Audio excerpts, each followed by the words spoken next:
You know, people complain that Melville goes into too much detail about what a whaling ship is like. That description was thematic, because the more he goes into it, the more the Pequod seems like a gigantic chopping machine, and great detail.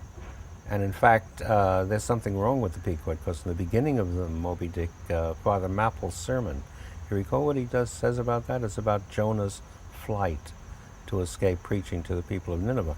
And he gets on board a ship to run away from God's order. And then the ship goes into a storm, and of course they find out that it was Jonah, who caused it, and they throw him overboard and he gets swallowed by the fish.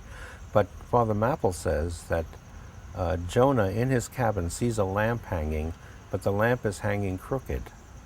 And then Jonah realizes the ship that's crooked, not the lamp, because the ship is on one side and the lamp seems to be crooked.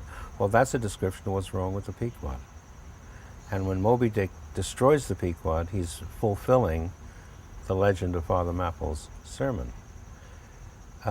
Also, Ahab is crazy because Moby Dick not only took off his leg, but a bit more, actually. In fact, he's practically gelded, because when he tries out his leg on shore, he falls down and the splintered leg wounds him in the groin, quote unquote. And so what you have there is a gelded captain raging against his severed member, which is swimming in front of him like the god Jupiter in Europa. Moby Dick is a white penis, and it's Captain Ahab's penis. No wonder he's furious, you know, to see his penis having all the fun, and he is just a penisless mind. You see, the mind without the love, and that's how the sensual impulse destroys the chopping machine.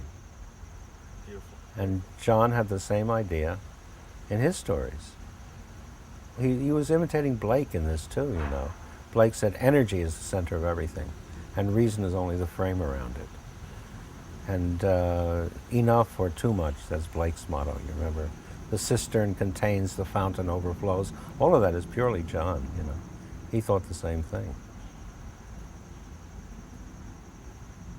Anyway, that would be the basis of his impulsive heroes, because the impulsive heroes cause a lot of damage, but not as much damage as the over-organizers. Of course, he and I could have a fight about that, but